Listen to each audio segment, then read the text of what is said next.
You're well aware of the Green Energy Act that the Ontario Liberal government has brought in, aims to create 50,000 jobs over the next few years. There are, I think, about 6.5 million people working in Ontario today, 650,000 looking for work, 50,000 in this job creation plan, which is one of, I think everybody says, one of the most aggressive and ambitious ones out there. How much of a contribution can 50,000 jobs make to turning around an economy that's that big and in that much trouble? Well, I think it makes a significant, 50,000 jobs is 50,000 jobs. It's a pretty significant contribution. But what really matters is what kind of contribution does it make over time? Do we attract those anchor investments from transnational actors who are going to build out their footprint in Ontario over time and create jobs that my kids are going to want 20 years from now? Conversely, on the other side, Finn, you've got $80 billion being spent on renewable energy in the United States. You've got China spending $200 billion on renewable energy. I mean, that's real money that's going to be spent on green energy and green jobs. You got to, I mean, presumably there's a market for some of this stuff here, is there not? Oh, absolutely, and I hope so. But you have to think here, Steve, about at what cost and how many, what the cost is per job. You look at the renewable program in the past decade in Spain.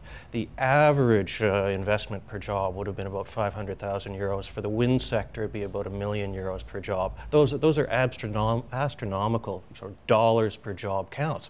And why does this matter? Well, if you thought it was about job creation, you'd probably look first to avenues of activity that involve spending a lot fewer dollars per job if really generating employment was your goal. But I think the job is to do that and transform the economy at the same time. There are always trade-offs, and you're layering on multiple goals. I mean, let's look at Ontario's feed-in tariff. We mentioned the huge numbers for solar power. You get another half to 1.5 cents if your solar power generation is located in an Aboriginal community. You're making the program more expensive as a layer on social policy goals. It's not to say that those things are necessarily wrong. They're not, but you do have to recognize the cost and the fact that you give up other things. Joel, you wanted to make a contribution here?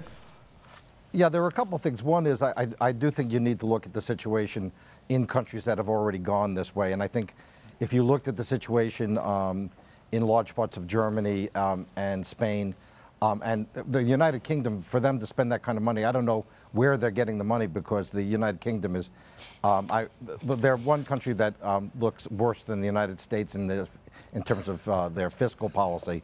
And the reality is that so far we don't necessarily see this as being a transformative industry.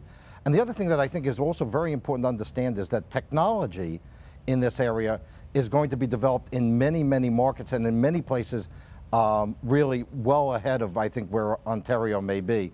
Mr. Ryan's favorite country, Israel, for instance, is considerably ahead in a lot of solar technology, has been working on it out of necessity for a very, very long time. The Chinese are, as was mentioned, investing and, of course, are going to use their very low value currency to get into the market.